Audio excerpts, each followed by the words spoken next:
सुदिल से जन्मे जन्मे प्रभु से दिव्य ज्ञान हृदय प्रकाशित प्रेम भक्ति जाते अविद्या विनाश जाते वेदे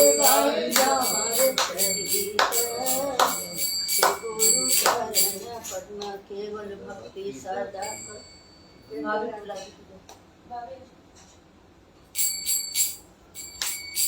जय गुरुदेवा जय गुरुदेवा गुरुदेवा जय गुरुदेवा गुरुदेवा जय गुरुदेवा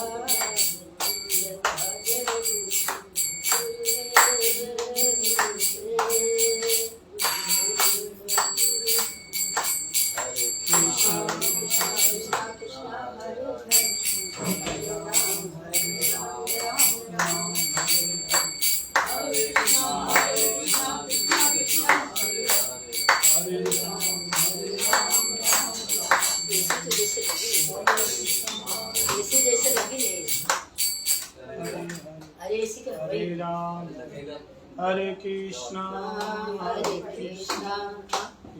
कृष्णा हरे हरे हरे राम हरे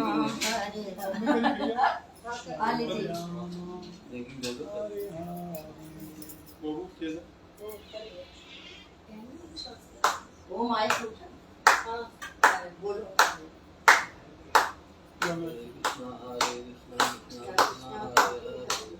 हरे राम हरे कृष्णा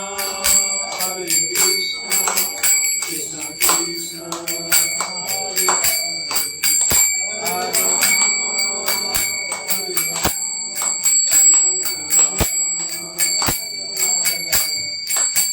अनिताय गौरारी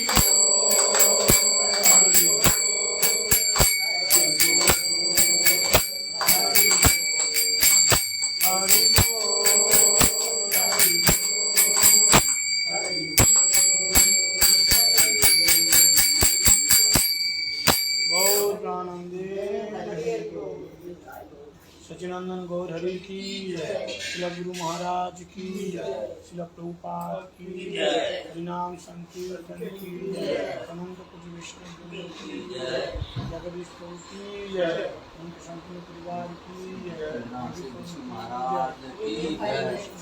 निताय गौर महाराज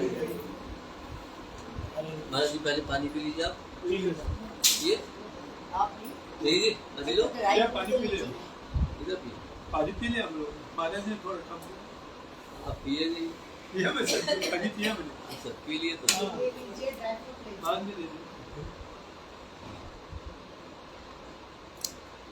जय राधा माधव जय कुंज विहारी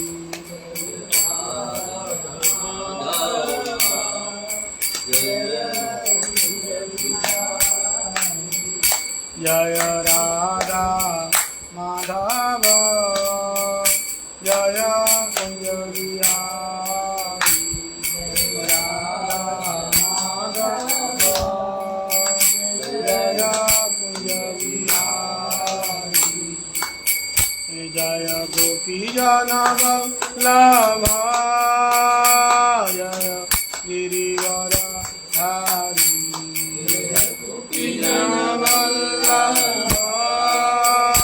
जय गिरिवर धारी जय गोपी जन वल्लभ जय गिरिवर धारी जन वल्लभ जय गिरिवर धारी जय राधा माधव जय कुंज विहारी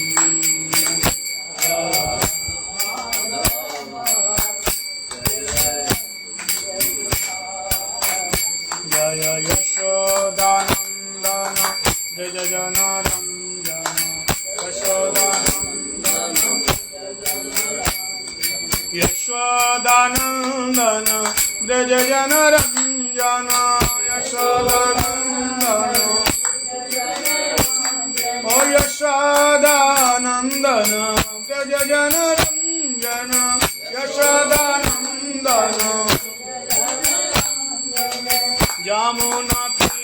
वनचारी यमुना तीर वनचारी जय राधा माधव जय कुंज बिहारी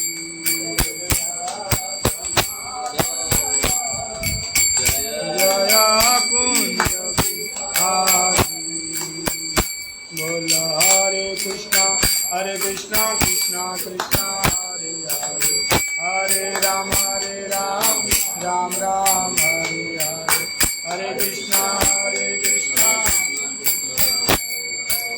हरे राम राम राम हरे हरे कृष्णा कृष्णा कृष्णा हरे हरे हरे राम राम राम हरे हरे हरे कृष्णा कृष्णा कृष्णा हरे हरे हरे राम राम राम हरे हरे हरे कृष्णा कृष्णा कृष्णा हरे राम राम राम हरे कृष्णा कृष्णा कृष्णा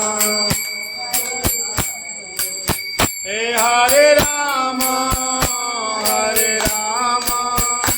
राम राम हरे हरे हरे कृष्णा कृष्णा कृष्णा हरे हरे हरे राम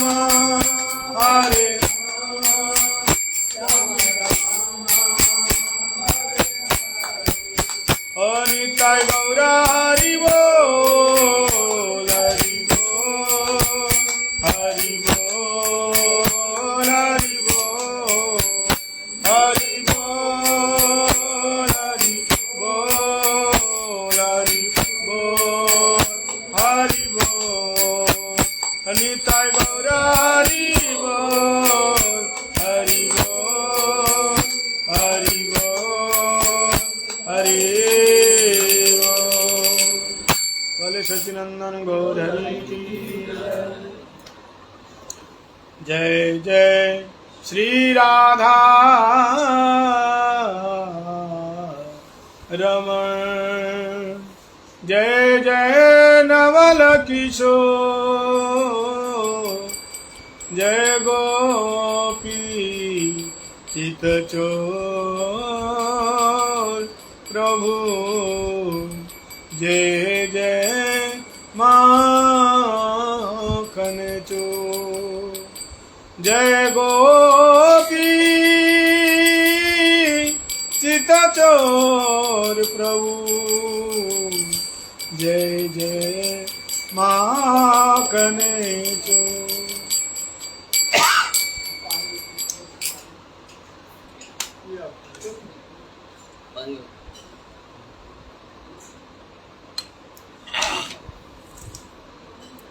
श्री राधा रमन लाल की जय।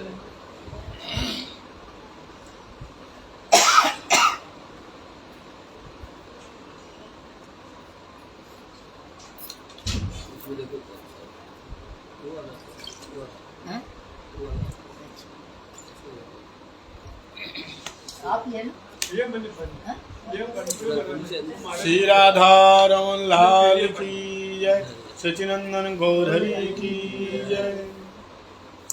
मेरा आपकी दया से सब काम हो रहा है मेरा आपकी कृपा से सब काम हो रहा है मेरा आपकी कृपा से सब काम हो रहा करते हो तुम कन्हैया करते हो तुम कन्हैया मेरा नाम हो रहा है मेरा की कृपा से सब मेरा की दया से सब काम हो रहा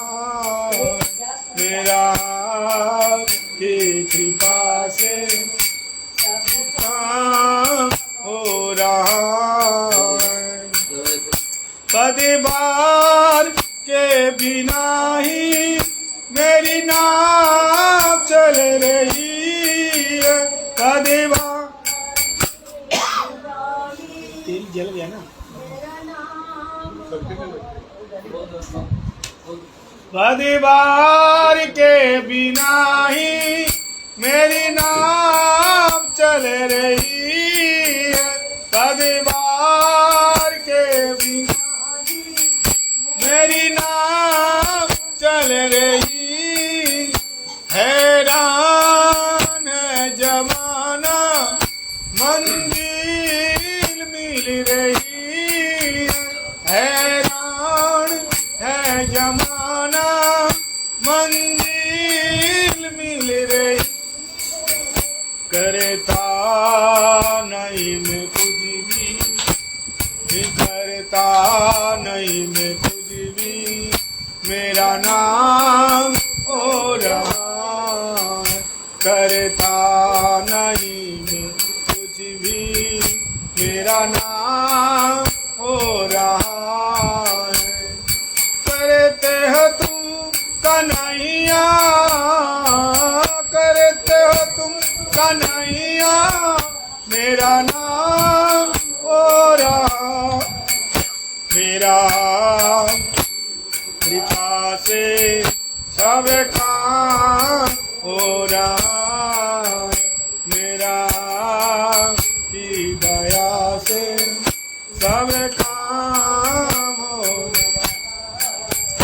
तुम साथ हो जो मेरे, किसी बात की कमी है। तुम साथ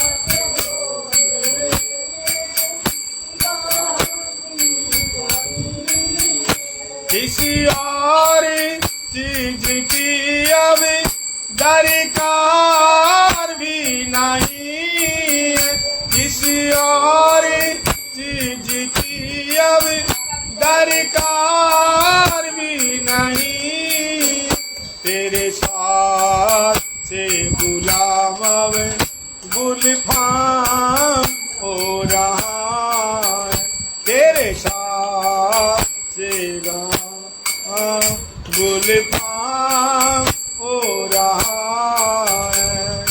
करते हो तुम कन्हैया, करते हो तुम कन्हैया, मेरा नाम हो रहा है।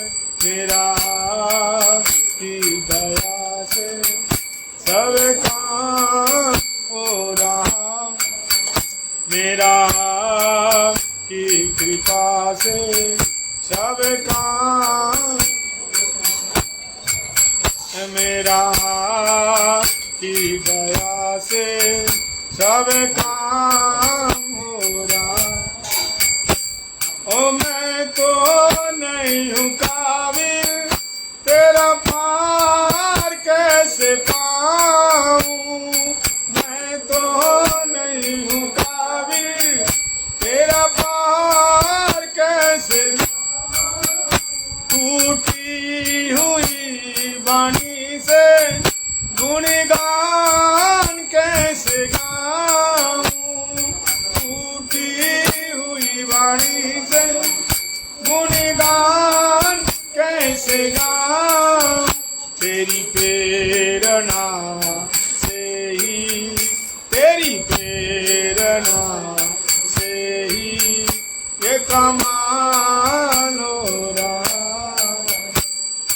करते हो तुम कन्हैया, करते हो तुम कन्हैया, मेरा नाम हो रहा है।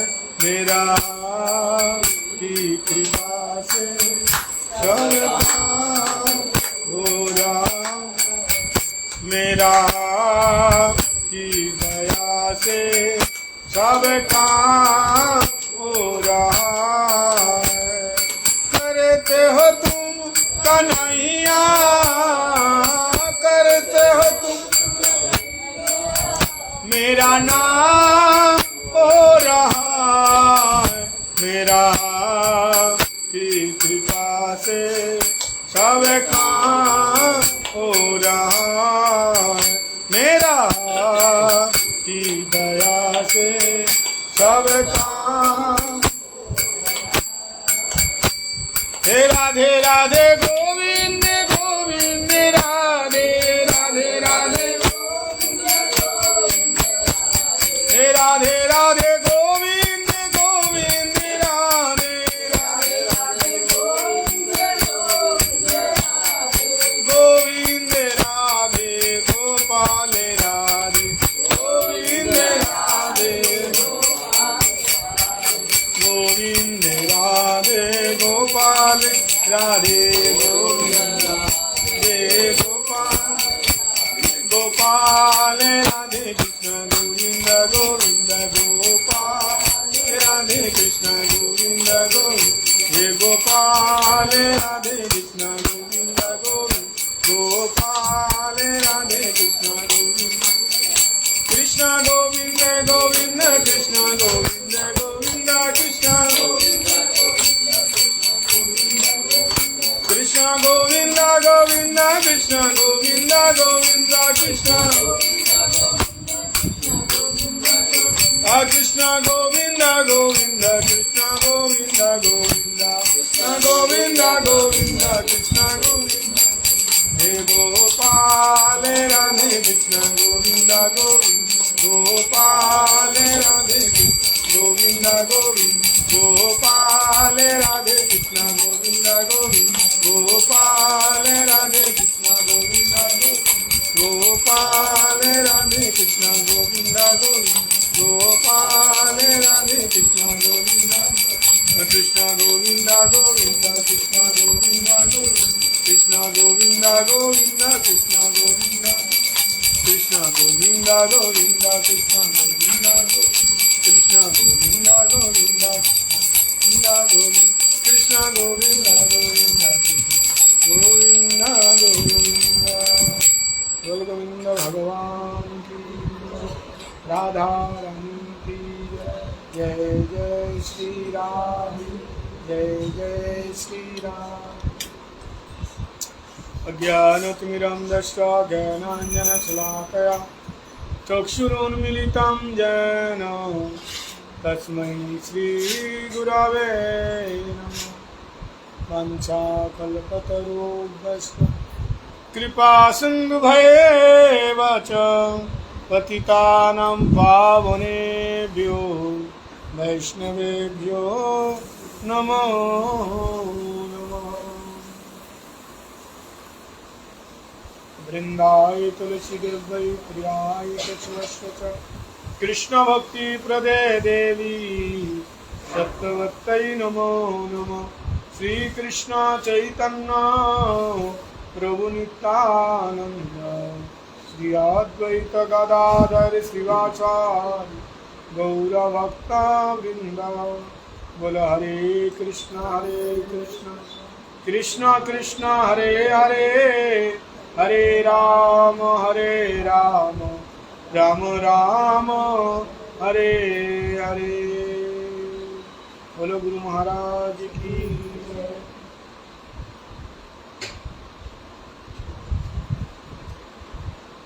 श्री श्री हरि गुरु वैष्णव के श्री चरण कमल में अनंत अनंत कोटि दंडवत प्रणाम निवेदन करता हूं।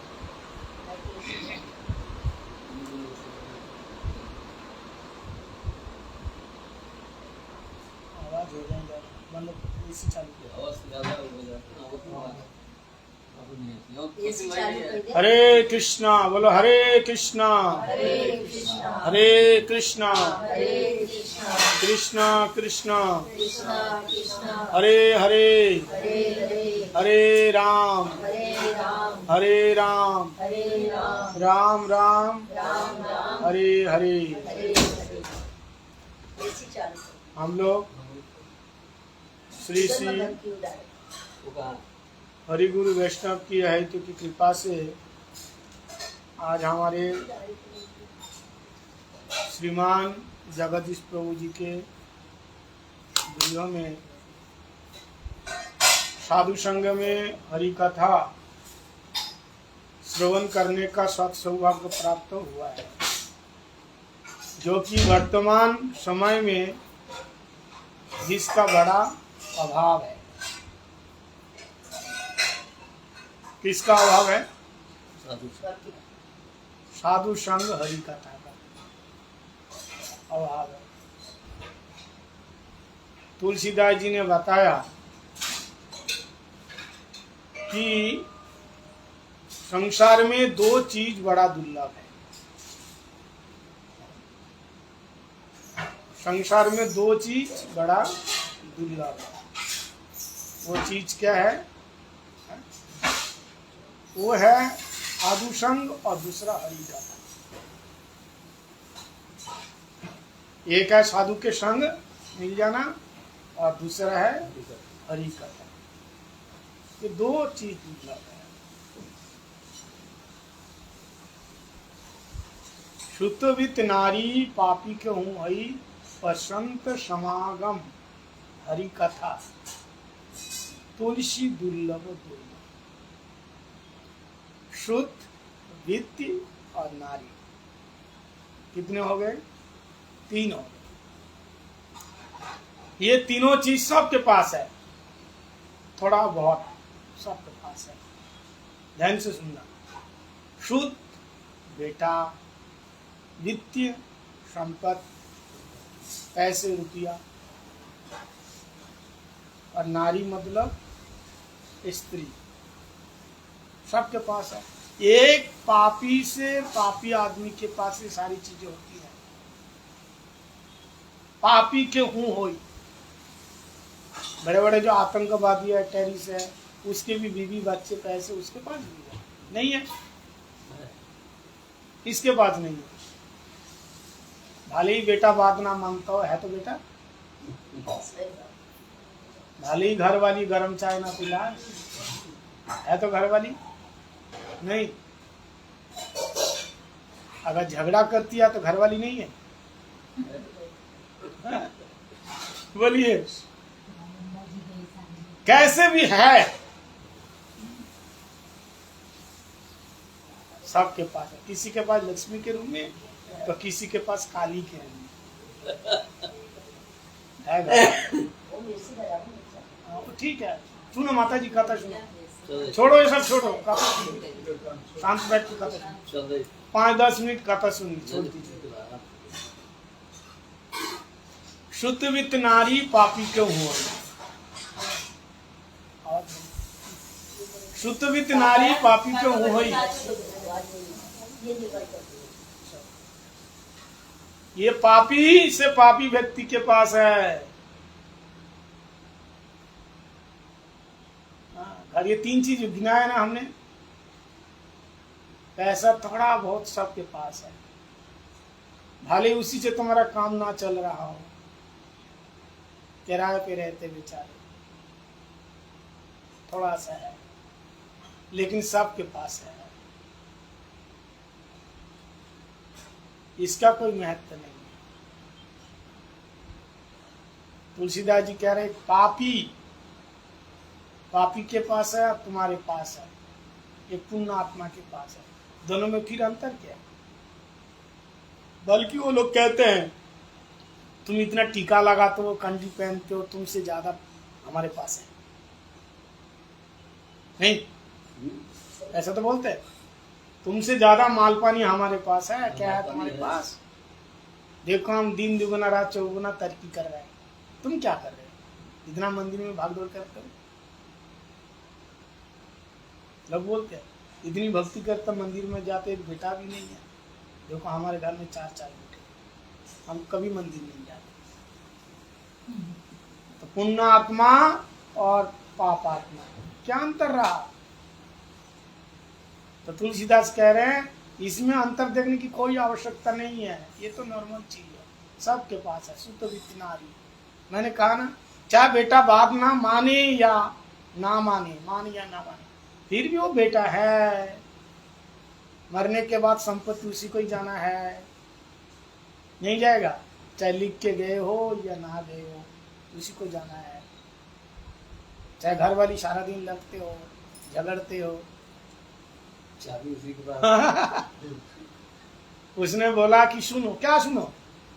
पति ने कहा पत्नी से, सुनो क्या सुनो? सारा दिन तुम्हारे सुनती तो हूँ, तुम्हारी सुनने की वजह से झगड़ा हो रहा है घर में, शांति से नहीं बैठ सकते हो। क्या सुनूं? कितना सुनूं? कब तक सुनूं? बोले अरे, बोले क्या अरे? शांति से बैठो। देखो हम कैसे चुपचाप बैठी है, हम बोलती हैं तो हो गया महाभारत। फिर भी उसको घर वाले तो बोलेंगे ना, चाहे वो लड़ती हो चाहे वो लक्ष्मी हो। देखो जो लक्ष्मी है वो लड़ती नहीं है, बुरा मत मानना। माताएं कहती हैं अच्छा केवल हम लोग लड़ती हैं, पुरुष लोग नहीं लड़ते? दोनों लड़ते हैं। अगर पुरुष लड़ते हैं तो फिर वो कहाँ कृष्ण नहीं है, काल भैरव है। समझ में आया? काल भैरव है। लेकिन एक बात ध्यान देना, जितने खटपट कब होता है? शादी के बाद ही शुरू होता है। नहीं तो बेचारा देखो कॉलेज टाइम, स्कूल टाइम, घूमने के टाइम कितना बिंदास घूमता है। और जैसे शादी हो गए, हम नहीं ये कह रहे कि पत्नी खराब आई करके, बहुत सारे और भी कारण हो सकता है। एक आदमी कह रहे महाराज हम बचपन में बहुत नट खट थे। क्या थे? नट खट। नट खट जानते हैं क्या बोलता है? नट खट किसको बोलता है? नट खट किसको बोलता है? संजय क्या बोलते हैं इंग्लिश में? नट खट को क्या बोलते हैं? Naughty boy. पहले में बहुत नोटी था, बहुत नट खट। लेकिन महाराज शादी के बाद, बचपन में पहले नट खट थे, हर बच्चा नट खट होता है, शादी से पहले हाथ से ही नट खट होते हैं। इसलिए तो कह रहे हैं ब्याह करा दो या को, इसको शादी करवा दो, सारे नट खट बंद हो जाएगा। अब पहले कहता बचपन में मैं नट खट था, लेकिन शादी के बाद सारे नट ढीले हो गए, अब खट खट बचा रहेंगे। सारे नट जानते हैं? नट होते, नट बोल्ट होते हैं ना, सारे नट ढीले हो गए, अब क्या बचा रह गया? खट खट बचा रहे। और जब देखो खट खट खट खट खट खट खट, अब वो नट खटपना नहीं रहा।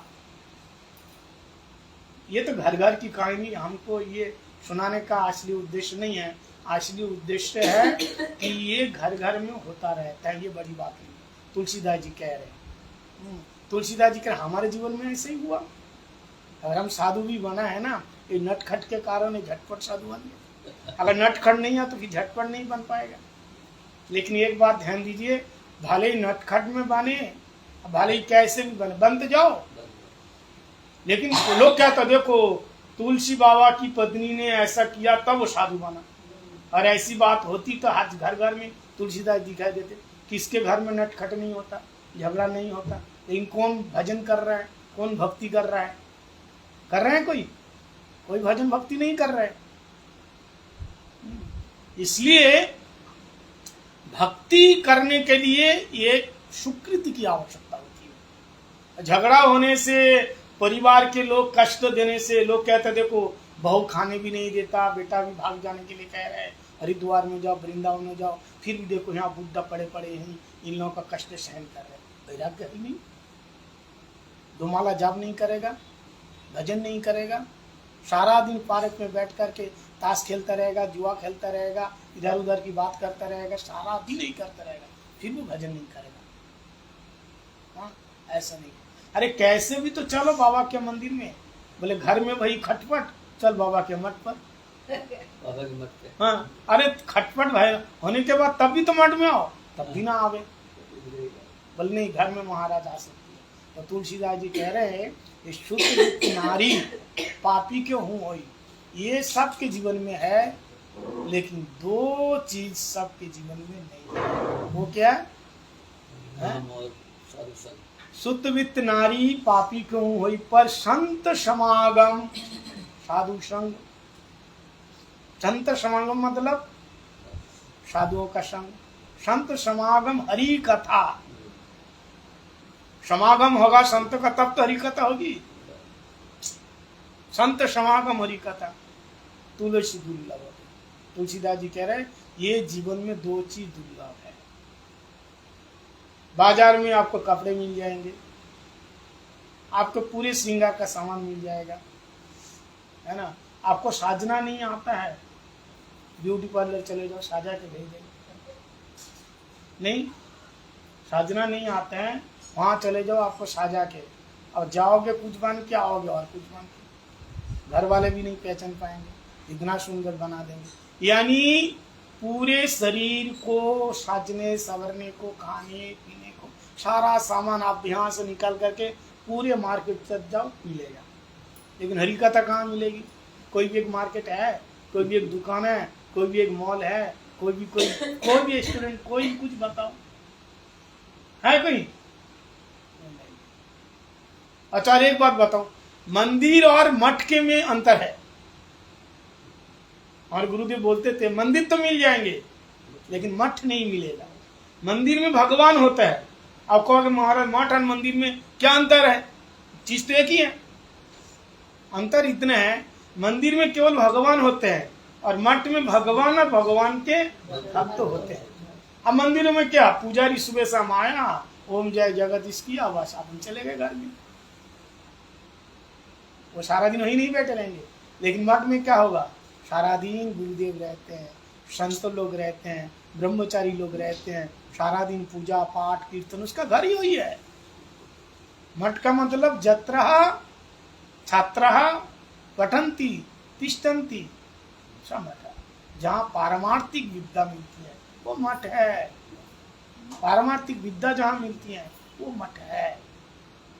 इसलिए साधु संघ का बड़ा महत्व है। आपको दुनिया में सब चीज ढूंढने से मिल जाएगी, लेकिन अच्छे साधु नहीं मिलेंगे, साधु संगति नहीं मिलेगी। हाँ। शिला भक्ति सिद्धांत सरस्वती गोस्वामी प्रभुपाद ने कहा, उन्होंने पहले से ही बोल दिया, कलियुग में प्रचार करने का कोई अभाव नहीं है।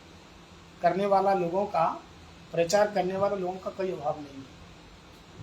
सब रावण के खानदान समझते हैं, वंशज, पूर्वज, पितरों, है ना। रावण के खानदान। रावण कैसे? पर उपदेश कुशल बहु तेरा, केवल उसके शास्त्र है ना दूसरों के लिए, अपन अपने लिए कुछ नहीं है। जितने देखो ना, अधिकांश लोग कथा करे, क्या सीखे? कथा सीख रहे। पढ़ाई लिखाई डिग्री कुछ नहीं है। छोटी छोटी बच्चियां देखो कथा सीख रहे हैं, भागवत कथा वाचेगा, छोटा छोटा लेगा भागवत। कथा करने का अधिकारी कौन है? सुखदेव महाराज जी केवल एक लॉन्गोट पहन करके कथा में बैठे, जानते हो ना। सुखदेव महाराज जी एक लॉन्गट पहन के भागवत कथा बैठे। 4 कुमार वो एक लॉन्गट पहन के भागवत कथा सुनाया। अरे गो करनो, अगर लॉन्गट न पहना, वस्त्र पहना, कम से कम तुम तो वो पहन के ना बैठो डिजाइन वाला। 7 दिन में 7 ड्रेस देखा है, 7 दिन में 7 ड्रेस, बड़े एकदम साज धज करके एकदम। क्या तुम्हारे खुद का वैराग्य नहीं है? क्या कथा सुना रहे थे? कथा सुनाने का अधिकारी कौन है? वैराग्यवान, वैष्णव, रसिक भक्ता, सब दृष्टांत कुशल धीर। ऐसा शास्त्र में बताया, ब्राह्मण वैष्णव दृष्टांत कुशल धीर सर्वशास्त्र विशारद। ये सब गुण होना चाहिए। जिसके अंदर खुद का वैराग्य नहीं है, बढ़िया साजने संवरने में बस 10 बार कथा करे और बाल केवल ऊपर की तरफ ऐसे फैलाए हीरो की तरह। ये क्या है? सुखदेव महाराज जी ऐसे किया तो जितने लोग जाते हैं ना, अधिकांश बस भ्रमर की तरह, भौरा जानते हैं ना, फूल का शहद लेने जाते हैं। कथा होता तो कुछ है नहीं। इसलिए प्रभुपाद पहले ही से बोल दिया, ऐसे लोगों की कथा से क्या होगा? केवल मनोरंजन होगा, आत्मरंजन नहीं होगा, जगत का कल्याण ही नहीं होगा, बल्कि केवल कौन पैसा ही खर्चा।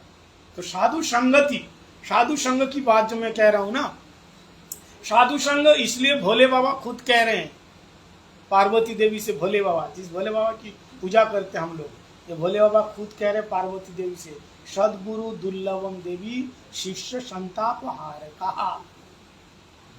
बहावा संति, बहुत सारे संत हैं जो शिष्य वित्तापहार का, शिष्य का धन हरण करने वाले गुरु बहुत मिल जाएंगे, लेकिन शिष्य संताप, संताप बोले तो दुख दूर करने वाले संत नहीं मिलेगा। हाँ, आपको नहीं कहेंगे एकादशी का व्रत करो,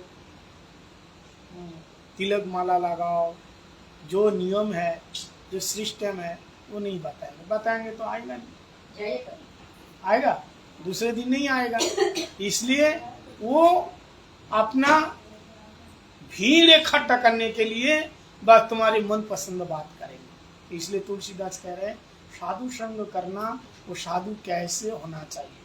साधु बड़े पावरफुल होना चाहिए, जो जीवन में आचरण करने वाले, आचरण करके शिक्षा देते हैं। क्योंकि दुनिया में सबसे बड़ा है साधु का संग। भगवान की कथा दुनिया में, यहाँ तक भगवान खुद कह रहे हरि से बड़ा हरि का नाम। यद्यपि नाम नामी अभिन्नत्वात्, नाम और नामी में कोई अंतर नहीं है, लेकिन भगवान से भगवान का नाम बड़ा बताया। राम एक तापस तारी, नाम कोट खल कुमति सुधारी। नाम कितनों को सुधार दिया। राम इतने लोगों के पास जा नहीं पाया, लेकिन कितना लोगों को सुधार दिया। सुधारा कि नहीं? इसलिए नाम का बड़ा महत्व है। नाम का देखो, जिस हनुमान जी को आप लोग पूजा करते हैं कि नहीं? शंकर जी की पूजा करते हैं, लेकिन जानते हैं पूजा करते हैं वो स्वयं राम नाम लेते हैं। जिस शिव जी की हम पूजा करते हैं वो स्वयं क्या करते हैं? वो स्वयं भगवान का नाम लेते हैं। तो जो हमारे मालिक है, जो स्वयं भगवान का नाम ले रहे हैं, तो हमको नाम लेने में क्या आपत्ति है, क्या दुख है? इसलिए अगर शंकर जी का प्रिय बनना चाहते हैं, हनुमान जी के प्रिय बनना चाहते हैं, तो जिनकी आराधना कर रहे हैं उनकी आराधना आप करो, उनका भजन करो। और इतना बोझ मत समझो, हल्का बोल। हल्का में जब आपका टाइम मिले आप भगवान का नाम लो। अब उनकी संतान है ना, वो कभी आपको दुख नहीं देंगे। जब आपको टाइम मिले आप भगवान के सामने खड़े हो जाओ, आप भगवान का नाम थोड़ा सा लो। और तो कलयुग में तो भगवान का नाम तो बहुत आसान, दूसरे युगों में भगवान का नाम लेना बहुत मुश्किल होता था। आपको घर छोड़ के जाना होगा, कौन जाएगा घर छोड़ के? यज्ञ करना पड़ेगा, अग्नि के सामने बैठे रहो रोज। कौन यज्ञ करेगा? पूजा पाठ सीखो, मंत्र सीखो। कृत्य ध्यायते विष्णु तेतायाम मखा द्वापरे परिचर्या। लेकिन कलियुग में क्या? केशव भगवान का नाम है, कलौ तद्धरि कीर्तना। कलियुग में आप जहां है, जैसे हो, जिस परिस्थिति में हो, केवल आप हरे कृष्णा कृष्ण कृष्ण हरे हरे, हरे राम राम राम हरे हरे, बस इस नाम का लो, और कोई ये नहीं। लेकिन ये साधु संग से ये नाम मिलेगा। अरे साधु संग सर्वश्रेष्ठ है। भगवान कहते हैं मेरे भक्तों का संग सबसे बड़ा है। सबसे बड़ा क्या है? साधु का संग है। साधु के संग में बैठोगे तब तो आपको समझ में आएगा क्या करना है क्या नहीं करना है। देखो, लोग बड़े बड़े जो कंपनी है, जो ऑफिस है, वो मीटिंग करते रहते, चलते रहते ना, मीटिंग चलते रहते हैं हमेशा। तो मीटिंग का मतलब है संग हो रहा है, एक दूसरे का संग, एक दूसरे का आदान प्रदान, विचारों का आदान प्रदान करना। तो हम लोगों में तो यही हो रहा है। हम बैठे हैं, आप लोग बैठे हैं, एक दूसरों की बात सुन रहे हैं, कोई प्रश्न कर रहे हैं, कोई उसका जवाब दे रहे हैं, ऐसा ही तो होता है? तो ऐसा ही साधु का संग मतलब साधु का विचार लेना। साधु संग नहीं है बस केवल बैठे रहो, उनको खिलाओ पिलाओ, ऐसा नहीं है। ये भी है, लेकिन साधु का संग मतलब साधु का विचार लेना। तो भगवान कहते हैं अगर मेरे को प्राप्त करना चाहता तो साधु संग के द्वारा। इसलिए साधु का संग सर्वश्रेष्ठ, सबसे बड़ा है। तो क्या पता चला? भगवान कहता है मेरे से मेरे भक्त का संग बड़ा है, मेरा नाम बड़ा है, साधु संग बड़ा है। एक बार पृथ्वी देवी ने कहा कि सबसे बड़ी मैं ही हूं। सबसे बड़ी कौन है? पृथ्वी है। पृथ्वी के अंदर हम लोग हैं, ये पहाड़ है, ये पर्वत है, ये समंदर है, ये नदी है कि नहीं? ये बड़ी बड़ी ये जो अट्टालिका बिल्डिंग देख रहे हो, पृथ्वी के अंदर है, सब तो पृथ्वी के अंदर है।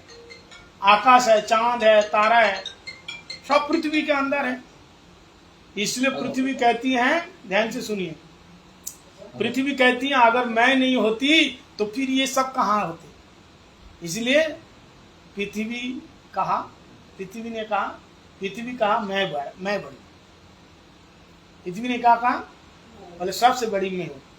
तो यदि पृथ्वी कहा कि मैं बड़ी, किसी ने कहा अच्छा पृथ्वी अगर तू बड़ी है तो अगर पृथ्वी कहे मैं बड़ी तो शेष के शीश पर क्यों पड़ी? इतनी बड़ी पृथ्वी शेष नाग के शीश पर कैसे शोषों की दाने दाने की बात है। शेषनाग उसकी शीश पे कौन है? पृथ्वी देवी है। तो फिर सबसे बड़ा कौन हुआ? शेषनाग। अगर पृथ्वी कही मैं बड़ी तो शेष की शीश पर क्यों पड़ी? अगर शेष का मैं बड़ा तो शंकर जी के गले में क्यों पड़ा? समझ में आ रहा है ना? शंकर जी के गले में पड़ा है। अगर शंकर का मैं बड़ा, शंकर का देखो इतनी बड़ी पृथ्वी को धारण करने वाला शेष, उसको मैं गले में टांग के रखा, तो सबसे बड़ा तो मैं हूँ। अगर पृथ्वी का मैं बड़ी, शेष के शीश पे क्यों पड़ी? अगर शेष का मैं बड़ा, हाँ, तो शंकर जी के गले में क्यों पड़ा? और शंकर का मैं बड़ा तो कैलाश पर्वत के क्यों पड़ा? अगर कैलाश का मैं बड़ा, तो कैलाश पर्वत के बेटे हैं ना इतने बड़े शंकर जी। अगर कैलाश का मैं बड़ा तो रावण के हाथों क्यों उठा? रावण ने उठाया शिव जी के साथ। अगर रावण का मैं बड़ा तो बाली के हाथों क्यों मरा? अगर बाली का मैं बड़ा तो प्रभु श्री राम जी के हाथों में क्यों मरा? बाली का अगर मैं बड़ा, बाली अगर कहता है मैं बड़ा हूं, तो फिर किसके हाथ में मरा बाली? राम जी के। तो प्रभु राम के हाथों क्यों मरा? राम का मैं बड़ा, राम सबसे बड़ा है। अगर राम का मैं बड़ा तो भक्त के दिल में जाके क्यों पड़ा? भगवान राम कहाँ है? हमारे दिल में है ना? तो कितने बड़े भगवान को अपने दिल में रखा है, तो सबसे बड़ा कौन है? भक्त है। अगर भक्त का मैं बड़ा, भक्त का अंदर आकर इतने बड़े राम जी को भी मैं अपने दिल में रखा, तो सबसे बड़ा तो मैं हूं। पृथ्वी को धारण करने वाले कौन है? शेष है। शेष को धारण करने वाला शंकर जी है। शंकर जी को धारण करने वाले पर्वत है, वो कौन सा पर्वत? कैलाश पर्वत। कैलाश पर्वत को भी उठाने वाले रावण है। रावण अगर कहे मैं बड़ा तो बाली के कांख में क्यों दबा? बाली कांख में दबा के रखा। अगर बाली कहे मैं बड़ा तो प्रभु राम के हाथों क्यों मरा? अगर राम कहे मैं बड़ा तो भक्त में दिल में क्यों पड़ा? अगर भक्त कहे मैं बड़ा, अब भक्त लोग सबसे बड़ा आप हो गया। अगर आप कहते मैं बड़ा तो सत्संग में आके क्यों पड़े? तो सबसे बड़ा कौन हो गया? बोलो, सत्संग में हुआ ना। अगर तुम इतना बड़ा है तो साधु संग में आके क्यों बैठा है? सत्संग में क्यों? चाहे कितने बड़े अरब खरबपति हो क्यों हो, साधु के आगे बैठना ही पड़ेगा। बैठना पड़ता है कि नहीं? भगवान की कथा सुनना पड़ेगा। काकभूषुंडी कथा सुना रहे, सुनने कौन आए? कौन आए? गरुड़, पक्षीराज गरुड़। किसके मुख से सुन रहे कथा? एक अछूत पक्षी का कौवा को अछूत बताया गया है ना। गंदगी खाता है ना कौवा। हाँ, कौवा कोई पालता है? कौवा की आवाज अच्छी लगती है? बिल्कुल नहीं। देखने में सुंदर है? नहीं, उसको अछूत बताया गया। नीच पक्षी, अछूत पक्षी। ना रूप है, ना शकल है, ना सूरत, ना आवाज, ना कोई कुछ नहीं है। कोई कौवा को पिंजरे में पाल के नहीं रखता। ऐसे काकभूषुंडी जी, जिसका कोई ना रूप रंग ना आवाज, वो जब कृष्ण का राम कथा सुनाते हैं, क्या सुना रहे? राम कथा। उनके मुख से कौन सी कथा आ रही है? तो राम की कथा, राम नाम। तो उनके मुख से राम सुनने के लिए खगराज, पक्षियों का राजा कौन है? गरुड़ पक्षी, हंस, सूक, तोता, मैना, मोर, ये सब दौड़ दौड़ करके आते हैं प्रभु की कथा सुनने के लिए। कौन सुना रहे हैं, कैसे सुना रहे हैं, उसको क्या डिग्री है, कौन से खानदान के है, कौन से जाति के है, क्या देखने में है, इसका महत्व नहीं है। महत्व इस बात का भगवान की कथा सुना। और जितने हमारे यहाँ राम कथा के वक्ता, वो भी एक पक्षी है। और कृष्णा कथा के वक्ता कौन है? शुक पक्षी, वो भी पक्षी है, शुक पक्षी है। तो देखो भगवान किसको किसको वक्ता बनाया। इसलिए जो कंठ है ना, कोकिल कंठ बताया। कोई भी सुंदर चीज है ना, इंसान से दृष्टांत नहीं दिया, दृष्टांत तो पशु पक्षी से दिया। और आंख तो मृग नहीं होनी। मृग मतलब हिरण। आंख सुंदर किसकी है? हिरण की आंख। इंसान की आंख अच्छी नहीं है। नहीं, हिरन जैसी आंख हो तो सुंदर है। नासिका, नाक किसे? तोता जैसे। वे कितना सुंदर, देखो तोता, हाँ कैसा नासिका, इतना सुंदर नाक, हाँ इतना सुंदर इसका नासिका है। आवाज कैसी है? कोकिल कंठी, लता को बोलते कोकिल कंठी, कोकिल जैसे उसकी आवाज है, कोयल जैसी आवाज है। तो पक्षी के साथ इंसान का उसको उपमा दिया गया, ये ऐसे ऐसे गुण जो पक्षी का अंदर, इसका अंदर हो तो सुंदर है। तो देखो कहने का मतलब, वो कोकिल देखने में सुंदर नहीं है लेकिन उसकी आवाज सुंदर है। तोता, तोता क्या? शुक पक्षी, वो कृष्ण कथा सुना है। कौवा क्या है? वो कृष्ण कथा सुना, उसकी महत्व है, उसके अंदर गुण है। इसलिए भगवान की कथा सर्वश्रेष्ठ है। स्वयं प्रभु राम भी कहते हैं, ये कथा सुनने के लिए मैं स्वयं दीवाना हो जाता हूँ। ये कथा, जहाँ कथा होती है वो कथा सुनने के लिए, और यही जीवन का सार है। अगर आपका जीवन को कोई बदलेगा, परिवर्तन करेगा, कथा ही परिवर्तन करेगा और कुछ नहीं है। देखो रुपया पैसा ये गौण है, ये गौण है। अगर ये सारे, देखो इसका महत्व हम लोग देते हैं, अगर इसके इतना महत्व होते तो रूप गोस्वामी पाद देखिए, सनातन गोस्वामी पाद देखिए, उसी समय के ये कितने बड़े हैं ऑफिसर थे, राजा के खजांसी से, हाँ खजांसी मतलब जो कोषाध्यक्ष कैसिया, हाँ ये सब वो पद छोड़ दिया। भक्तिनाथ ठाकुर जी डिप्टी मजिस्ट्रेट, वो छोड़ दिया, भगवान का भजन करते हैं। जब तक आपके जीवन में दुनियादारी का महत्व रहेगा तो भजन का रंग नहीं चढ़ेगा। दुनियादारी में रहो, जितनी आवश्यकता है उसी से भगवान की सेवा करो। अगर भगवान लक्ष्मी दिया है तो लक्ष्मी से नारायण की सेवा करो, नारायण के भक्तों की सेवा करो, तब उसकी शोभा है। हाथ दिए है, अच्छा कंगना पहने, और कंगन हाथ में ना हो तो नीचे हो, शोभा है। आपने बढ़िया सुंदर नकाशी हार बनाई और अलमारी में टांग के रखा, क्या शोभा है? कोई पहने, गले में धारण करे, बिंदिया लगा, बिंदिया की क्या शोभा है? जब तक तुम, शोभा बिंदिया की नहीं है, शोभा तुम्हारी है। अब वो तुम्हारे बिंदी यहाँ आके वो सुशोभित हो जाते हैं। बोले ऐसे ही आपका रुपया पैसा जो कुछ भी है वो भगवान की सेवा में लग करके वो सुशोभित होता है। जैसे कंगन आपके हाथ में आकर के सुशोभित होते हैं। कोई भी गहना अगर कोई धारण ना करे, कोई शोभा है उसकी? कोई शोभा नहीं है। बोले ऐसे मानव शरीर आपको जो मिला है उसकी शोभा किसमें है? भगवान के भजन में। जैसे कोई वृक्ष फल ना हो तो वो लोग काट देता है, फल नहीं है, आंगन में फालतू ही गंदा करता रहता है, इसका पत्ता झड़ता है, गंदा होता है, काट दो, फल तो होता ही नहीं, फूल तो होता ही नहीं है, ना फूल उगता है ना फल फलता है, काट दो। ऐसे मानव शरीर अगर भगवान का भजन नहीं किया, हरि का नाम नहीं लिया तो बेकार है। ये तुम्हारा सुंदर शरीर है, भगवान देखने को दिया, सुनने को दिया, बोलने को दिया, इतना हिष्ट पुष्ट शरीर है, लेकिन तुम दो माला चैंटिंग नहीं करते हैं, कानों से कथा नहीं सुनते, क्या है? इतना बढ़िया सुंदर ठाकुर जी ने दिया लेकिन उनकी सेवा नहीं किया। ये जो बिजली, ये जो जितना सब चल रहा है ना, इसका तो बिल देना पड़ता है कि नहीं? अब बिल नहीं दिया तो क्या होगा? सरकार कट कर देंगे। ऐसे इतना सुंदर स्वरूप दिया, कान दिया, चलने की शक्ति दिया, बोलने की शक्ति दिया, अगर भगवान का भजन नहीं किया तो लाइन काट कर देंगे, अगले जन्म बहरा, गूंगा, अंधा बना देंगे। कौन बांधता है? ये लोग तो बांधते हैं। ये सब कुछ पाने के बाद जो भगवान का भजन नहीं करता है, लाइन काट कर देंगे, देखने की शक्ति, बोलने की शक्ति बंद हो जाता है। इसलिए भगवान ये सब चीज दिया, इसका भजन करो।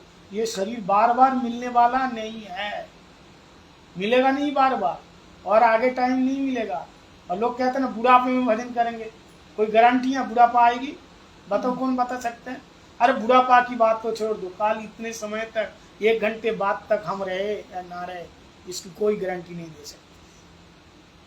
श्वास रुक जाएगी चलते चलते, शामा बुझ जाएगी जलते जलते। फर्ज पूरा करो अपने जिंदगी का, क्या भरोसा है इससे जिंदगी का? जीवन का कोई भरोसा नहीं है। हमारी श्वास, जैसे माताएं रोटी बनाती है ना, तो कभी कभी तावा की रोटी तावा में रह जाती है और कहते हैं तो गैस सिलेंडर खत्म हो गया। बोले कम से कम इसको तो छीन लेते, खत्म हो गया, पता नहीं चला, पता चलता है खत्म होने, अचानक खत्म हो जाता है। बोले ऐसे लड़की की शादी तो कर रहा दो, सगाई हो गई, हाथ पीला कर दिया, नहीं 3 दिन शादी की बाकी रह गई। पिताजी गए, बस वहीं हाथ लौट के आए नहीं बाथरूम से, वहीं हार्ट अटैक हो गया, चल बसे। अरे कम से कम 3 दिन शादी करा के चले जाए। इसलिए श्वास लीजिए, जीवन का कोई भरोसा नहीं है। ये मत सोचो बुढ़ापे में भजन करेंगे। हाँ, पहली बात तो बुढ़ापा किसने देखा, और दूसरी बात बुढ़ापा आएगा भी, बुढ़ापे में भजन नहीं होता है। अरे भजन क्या, भोजन नहीं होता, भजन क्या होगा। बुढ़ापे में खा भी नहीं पाओगे, ठीक से हजम नहीं होता, नींद नहीं आती है रात को। 50 की उम्र जब हो ना, देखो पूरी रात करवट लेते रहोगे, नींद नहीं आती है, ना देख पाओगे। कहते हैं ना, क्या बोलते हैं ना रहेगी शक्ति बद्ध वाणी में, ध्यान से सुनना बुढ़ापा की अवस्था, ना रहेगी शक्ति बद्ध वाणी में, बैठते बैठते थूकते रहोगे पिधानी में। ना रहेगी शक्ति बद्ध वाणी में, बैठते बैठते थूकते रहोगे पिधानी में।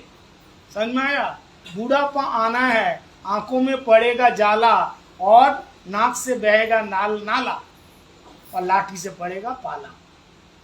समझ में आया।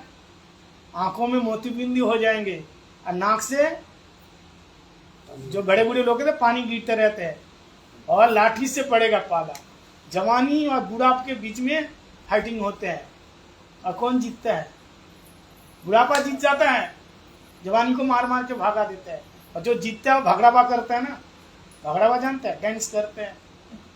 ये जो बूढ़ा लोग चलते हैं तो कैसे भगड़ा को चलते हैं, लंगड़ा के चलते हैं, जैसे चलता तो ऐसा लगता है कि नाचते हुए जा रहे हैं, क्यों बुढ़ापा जीत गए, भगड़ावा कर रहे हैं। इसलिए बुढ़ापा की जीत, तो बुढ़ापे में भजन नहीं होता। हाँ, बुढ़ापे में भजन नहीं होगा। ये आदि गुरु शंकराचार्य जी श्लोक में बताया, कहते हैं अंगम गलितम फलितम मुंडम दशनम विहीनम जातम तुंडम दंडा गृत्वा विद्यम जाति तदवि न मुंचति आशा पिंडम भज गोविंदम गोविंदम भज मूड मते। 50 के बाद शरीर में झुर्रियां पड़ जाएगी। ये शरीर की इतनी जो सुंदर शोभा है ना, वो खत्म हो जाएगी। शरीर में झुर्रियां पड़ जाएंगी, तुम्हारे खाल ढीले हो जाएगा, आंखों की रोशनी चली जाएगी, कानों से सुनना बंद हो जाएगा, बोलने की जो शक्ति है वो धीमी हो जाएगी, कमर झुक जाएगी। ऐसी परिस्थिति में मन की इच्छा भी तो पूरी हो गई ना, बोले नहीं तदपि न मुंचति आशा पिंडम। मन की इच्छा पहले जितना प्रबल था, आज भी वो इच्छा प्रबल है। इच्छा कभी कम नहीं होती है।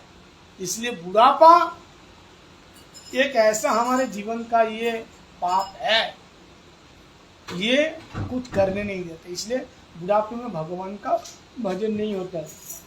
जो भी भजन करो, जो भी साधन करो, जो भी भक्ति करो, क्या करना, इसी कम उम्र में ही कर। इसलिए प्रहलाद महाराज जी कह रहे हैं कौमारम आचार्य प्रज्ञा भगवतान, कुमार काल से ही भगवान का क्या करना है, भगवान का भजन करना है, सदगुरु चरण आश्रय करके भजन करना है। बुढ़ापे में भजन नहीं होगा।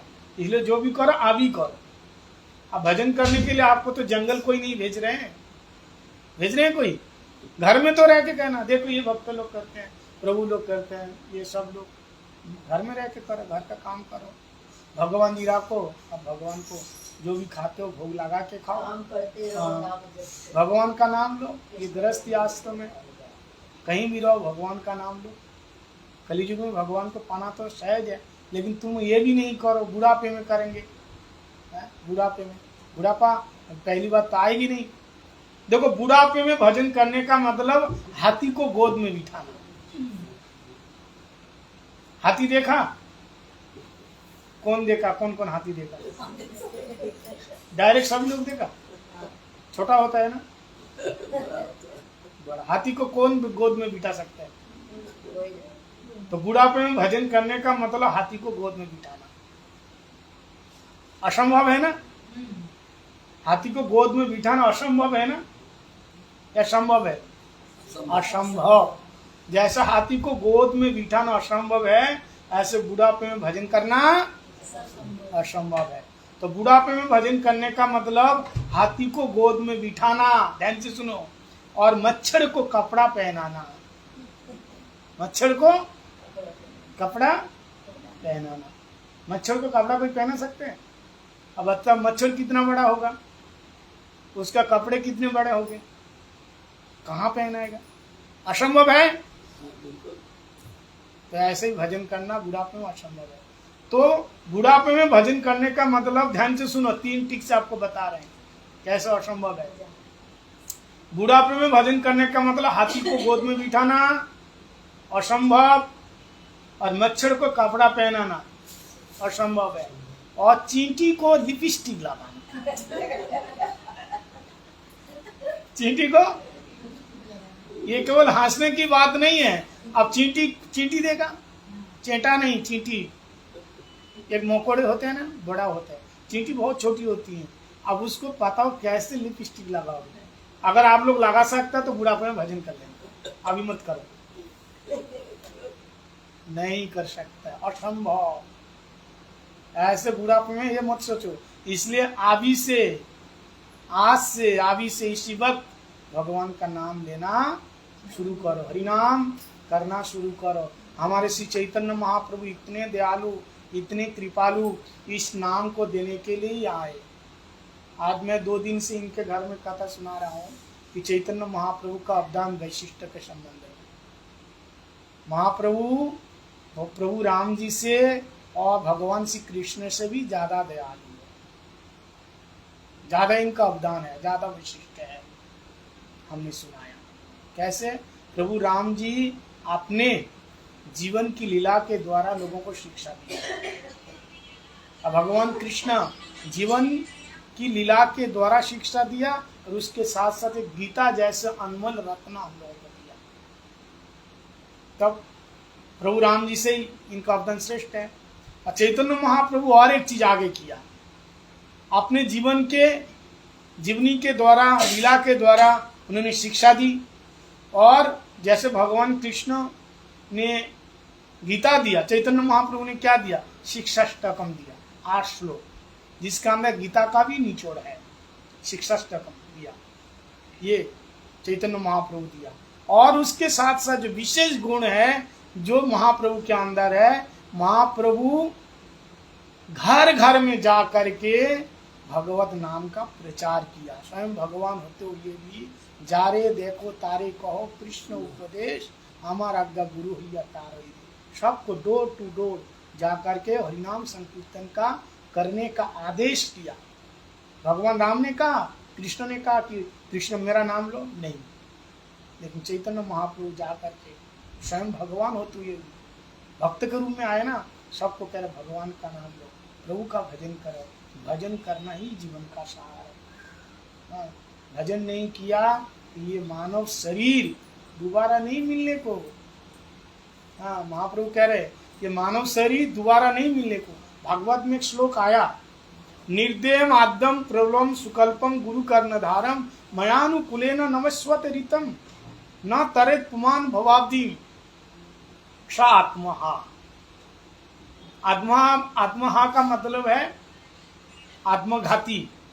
आत्मघाती का मतलब तो सुसाइड करते हैं। कौन है आत्मघाती? कौन है? खुदकुशी कौन करते हैं? कहते हैं जो भगवान का भजन नहीं कर रहे हैं वो अपने आप को वंचित कर रहे हैं, जो भगवान का भजन नहीं कर रहे हैं। कैसे? इतना सुंदर शरीर पा करके, इतना सुंदर बुद्धि मिलने के बाद प्रभु का नाम नहीं ले रहे, भक्त का, भगवान का भजन नहीं कर रहे। मानव शरीर भजन का मूल है, वो दोबारा मिलने को नहीं है। कोई मानव शरीर पा करके बस वही खाने पीने सोने में जीवन बर्बाद कर दिया। अरे कितने बार तुम राजा बना, कितने बार इंद्र बना, कितने बार ब्रह्मा बना, देव बना, दैत्य बना, दानव बना, कितने बार आप बने हैं। ये पुनरपि जननम पुनरपि मरणम पुनरपि जननी जठर शयनम, बार बार जन्म लिया, बार बार मरा, किसी ना किसी शरीर में तो गए। कभी स्वर्ग, कभी मर्त्य, कबू देव, कबू दानव, कभी कुछ आपने बनाया, हम लोगों ने बनाया, फिर भी शांति नहीं मिली। और मानव शरीर पा करके केवल मनुष्य शरीर ही भजन का मूल है। देवताओं के शरीर में केवल भोग मिलते हैं। देखो विदेश में कोई चीज का अभाव नहीं है, यहाँ तो बंदिश है, वहां उतना बंदिश नहीं है भोग के लिए। आपको जिसको अच्छा लगा उसके साथ घूमिए, अच्छा ना लगे वहां। जैसे हमारे यहाँ क्या, हमारे पहले बहुत पुराने जमाने का जो प्रथा, एक बार जिसके साथ ब्याह हो गया बस वही खूंटी में बांध लिया बस। और लोग क्या बोलते हैं मालूम है, 7 जन्म आपके साथ निभाएंगे। बताओ, एक जन्म मुश्किल हो रहा है, 7 जन्म आपके साथ निभाएंगे, 7 जन्म आपके साथ रहना है।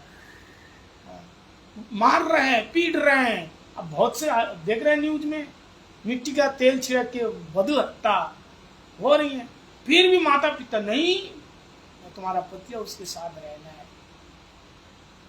लेकिन विदेश में नहीं, अब बनता नहीं है, मत रहो। जब इसके साथ मन नहीं लग रहा है, बनता नहीं है, छोड़ दो और किसी के साथ रहो, कम से कम जान तो बच जाएगी। जबरदस्ती उसके साथ रहो वो तो मार डालेगा। तो उसका नियम ये है उन लोगों का। पाश्चात्य देश की शिक्षा वही है। हम जाते हैं सब जगह देखते हैं, हर बार महाराज नए नए लोगों के साथ। मैंने कहा ये कौन है, प्रणाम करो महाराज जी को, प्रणाम करो। प्रणाम किया। मैंने कहा प्रभु ये कौन है, बोले महाराज ये भक्त है, आपका भक्त है। तो मैंने कहा पिछले बार तो दूसरे भक्त थे। वो कहते हैं हाँ महाराज जी इस बार ये भक्त है। अच्छा ठीक है, साधन भजन करो, भक्ति करो। फिर तीसरी बार का ये कौन है, बोले महाराज ये भी भक्त है। तो देखो मन नहीं लग रहा है तो बोले वो चले गए छोड़ के। क्या बोले, मैं तुम क्या करते हो यार, हर बार तुम बदल दो। बोले कहाँ हम बदल रहे, उसको अच्छा नहीं लग रहा चले जा रहे, हम कहाँ बदल रहे। लेकिन हम तो भगवान की सेवा करना है ना, हमको तो भक्त चाहिए। तो क्या करें हम, हमारा कोई दोष नहीं, वो जा रहे हैं तो जाओ, तुम्हारे जैसे कमी नहीं है, हमारी भी कमी नहीं है। तो लेकिन लड़ने का झगड़ने का नहीं, उन लोगों का सिद्धांत यही है। लेकिन हमारे यहाँ लड़ झड़ करके झगड़ के 7 जन्म तक रहने का। अच्छा 7 जन्म तक, आप लोग तो शादीशुदा है, तो 7 जन्म तक आपको कैसा पता चलेगा आपका कौन सा जन्म चल रहा है, 5वां, 6वां, 7वां या पहला, कैसा पता लगेगा। और कितना दिन तक झेलना पड़ेगा, रहना पड़ेगा। एक माता जी कह रहे हैं कि अगले जन्म भी ये पति हमें चाहिए। तो उसकी सहेली ने कहा इतना मारता है पीटता है, अगले जन्म क्यों चाहिए। बोले नहीं यही पति चाहिए। बोले कैसे, बड़ी मुश्किल से इसको मैंने घीस करके मार्च करके सुधार लिया, पॉलिश करके इसको सुधार लिया मैंने। अगले जन्म दूसरा मिलेगा तो फिर उसको वही काम दूसरी बार करना पड़ेगा। अब सुधरा हुआ है इसलिए यही चाहिए। तो देखो ये पहला जन्म और आखिरी जन्म कैसे पता चलेगा। समझो पति पत्नी में बहुत प्यार मोहब्बत, एक दूसरों की बात मानते हैं, समझिए पहला जन्म है। ज्यादा खटपट है मतलब ये आखिरी, आप छोड़ ये आखिरी है और दोबारा मिलने को नहीं है। चलो ये तो विनोद की बात है, लेकिन लोग पति पत्नी एक साथ 7 जन्म रहना चाहते हैं। लेकिन ये शास्त्र में बताया कि इसका कोई एक जन्म आप स्त्री बना है, कोई गारंटी नहीं है अगले जन्म आप स्त्री बनाओ। शरीर चेंज हो जाता है, परिवर्तन चेंज हो जाता है, लिंगों का परिवर्तन हो जाता है। ऐसा नहीं है कि आप बार बार पुरुष बनेंगे, बार बार हम स्त्री बनेंगे, आप पुरुष बनेंगे या हम स्त्री बनेंगे, ऐसा कुछ निर्धारित नहीं है। पुरुष ही पुरुष बनेगा, हम ही हमेशा पुरुष बनेंगे, अब हमेशा स्त्री बनेंगे, ऐसा नहीं है। कर्म के अनुरूप चेंज होता रहता है। तो बताइए अगर आप कर्म के अनुरूप, भागवत में दृष्टांत दिया पुरंजन उपाख्यान में, वो पुरंजनी की याद कर करके अगला जन्म स्त्री का मिला। गीता में भगवान ने कहा जंग जंग वापि स्मरणं भाव तेजतंत कलेवरम तम तमेव कौंत्यो सदत भाव वालिका। अब मरते समय जो याद करोगे वही बनना है, अंत्यजामति शागति, वो गति होना है। इसलिए मानव शरीर मिला है केवल भोग करने के लिए नहीं। पशु पक्षी के शरीर में भोग है और मानव शरीर में भी भोग है। लेकिन पशु पक्षी लोग भजन नहीं कर सकता, असंभव है, लेकिन मानव कर सकता है। इसलिए आप भजन करो, प्रभु का नाम लो। देखो एक गरीब आदमी था, बहुत गरीब आदमी, तो एक सेठ जी देखा बहुत गरीब है बेचारा, तो सिर्फ चंदन का बागीचा था। बोले ये चंदन बहुत सारे पेड़ है, 1500, इसको तुम लो और इसका व्यापार करो, तुम्हारी गरीबी खत्म हो जाएगी। ठीक है महाराज। 1 साल के बाद वो सेठ जी इनसे मिलने के लिए आए, तो देखो वही फाटा हाल। अरे तुमको मैंने ये इतनी करोड़ों की संपत्ति दी, क्या किया? पहले क्या करता था, जंगल में जाता था वो गरीब आदमी, पहले उसका काम था जंगल में जाना, लकड़ी काटना, उसको सुखाना, फिर उसको जलाना, कोयला बना के बेचना, उसका काम था। तो मैंने ये तुमको इतनी संपत्ति दिया, ये तुमने संपत्ति ये सारे चंदन का पेड़ के साथ क्या किया? सेठ जी ने पूछा। उसने कहा महाराज मेरा तो काम वही है, मैं जितने चंदन का वृक्ष दिया सब काटा, फिर सबको चीरा, फिर सबको जलाया, फिर कोयला बनाया, फिर बेच दिया। हे भगवान, तुमने चंदन के वृक्षों को जला करके कोयला बनाया? बोले हाँ, उसको बेचा। अब बताओ, चाहे चंदन का वृक्ष हो चाहे बबूल का वृक्ष हो, कोयला बनने के बाद कोई महत्व है? चाहे ब्राह्मण का शरीर हो, चाहे क्षत्रिय का शरीर हो, चाहे शूद्र का शरीर हो, है? ये मरने के बाद जब शमशान में लेके जाते हैं ना, सब एक जगह लेटे रहते हैं, किसी की कोई पहचान नहीं होती है, लेकिन कर्म ही पहचान कराते हैं। पहचान कराते हैं कि नहीं? कोई ब्राह्मण को अगर बिल्कुल उसको ऐसे ही सब उसका वेशभूषा उतार करके उसको खड़ा किया जाए, आप पहचानोगे ये ब्राह्मण है? परिचय नहीं दोगे तो कर्म ही तो बताएगा। तो कहा तुमने बबूल और चंदन दोनों को जलाएगा, दोनों कोयला पास पास में रखेगा, ये पहचान आएगी कि ये चंदन के कोयला? तुमने ये क्या कर दिया? बोले ऐसे ही मनुष्य शरीर चंदन का पेड़ है और बाकी जितने जोनिया है ये बबूल का, आम का, कटहल का पेड़ है। चंदन के शरीर जो पेड़ है ना, ये भगवान की सेवा में लगता है ना, उसको घिस के चंदन बना के सेवा में लगाते हैं। ऐसे मनुष्य शरीर भगवान की सेवा में लगता है, दूसरे शरीर नहीं। तो तुमने क्या किया? उसको जला दिया। ऐसे भगवान का भजन करने के लिए मनुष्य शरीर मिला और तुम उसको खाने पीने सोने में भोग करने में तुम बिता दिया, गवा दिया, तो फिर क्या होगा? तुम भगवान का भजन नहीं किया तो फिर तुम्हारी क्या दशा होगी? इसलिए मानव शरीर मिला है, निर्देम आद्यम आदि है भगवान का भजन का। इस शरीर से भगवान का भजन करो। इसलिए चैतन्य महाप्रभु कहते हैं कि शयने की भजने की वा जागरणे और निश्चिंत कृष्ण बोलो भजन। खाते पीते बैठते सोते हमेशा क्या करो? भगवान का नाम लो और भगवान के जो भक्त है उनकी सेवा करो। समझाया? उनकी सेवा करो, क्योंकि जब तक हाथ में शक्ति है इन हाथों से कुछ करके जाओ, माला करके जाओ।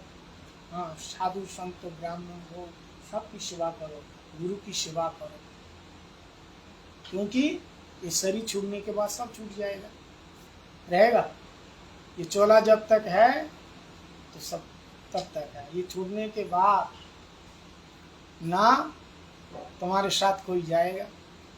सोने जैसे काया जर गए हो, कोई ना आयो पास। इतना सुंदर तन है, जब धू धू करके जलता है ना तो कोई साथ में नहीं जाता है। मन फुला फुला पूरे जगत में कैसा नाता है।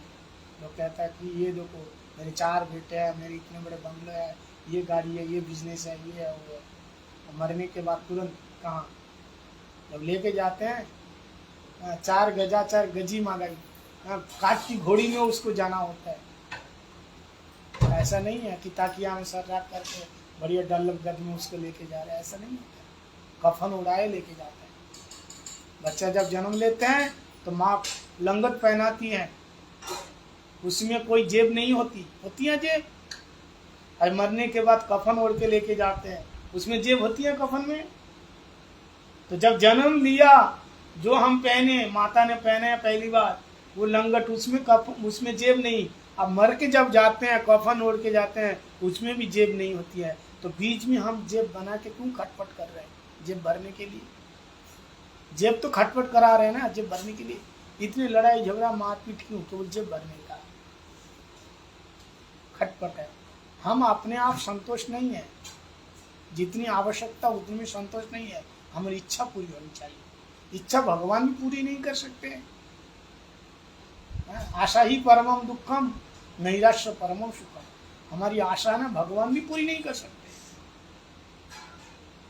लोभ, हमारे अंदर लोभ इतना, ये लोभ रूपी ये जो बीमारी है ना, ये इसकी दावा किसी के पास नहीं है। लोग केवल भगवान के भजन में रहा, भगवान अगर दिया है उसी से भगवान का भजन करना, यही जीवन का सार। राधा जी, उनके अंदर अगर लोभ है, केवल कृष्ण सेवा का लोभ है, और लोभ नहीं लगा था। पूरे शरीर से सारा दिन भगवान की सेवा करते हैं। ठीक है, बोल वृंदावन बिहारी लाल की जय। सभी बोले हरे कृष्णा हरे कृष्णा कृष्णा कृष्णा हरे हरे, हरे राम राम राम हरे हरे। कोई प्रश्न है किसी का? कोई प्रश्न है तो बताइए। अब आरती होगी, भोग आरती। ये जो है अपना सिन्हा जी की सेवा करने जाती है मंदिर में। माता जी हाँ, कहाँ? कुर्सी मार के यहाँ बड़ी हवेली। अच्छा अच्छा अच्छा, बहुत बढ़िया, मोटा मंदिर। ठीक है। हरिनाम करती हैं? काफी सेवा करती है। चैंटिंग कर, हरिनाम करो, महामंत्र करना, जो भी करो ठीक है, सेवा करो। चालू रहता है। श्री हाँ। कृष्ण शरणम, वो तो ठीक है। उधर जाके ठाकुर जी का सेवा करती, माला माला बनाती। माला जी हाँ, माला वगैरह बनाती ठाकुर जी की। अच्छा, बहुत बढ़िया। ये भी करो और महामंत्र भी करना। एकादशी करती है ना? एकादशी नहीं छोड़ना। हर पूर्णवासी वहाँ जाते, नाथ द्वारा अच्छा अच्छा अच्छा, ये प्रसाद प्रसाद लीजिए। प्रसाद अरे मैं प्रसाद दे हाँ? भिजवा दूंगी। महाराज के हाथ में। लो, अभी थोड़ा सा लेके आता है।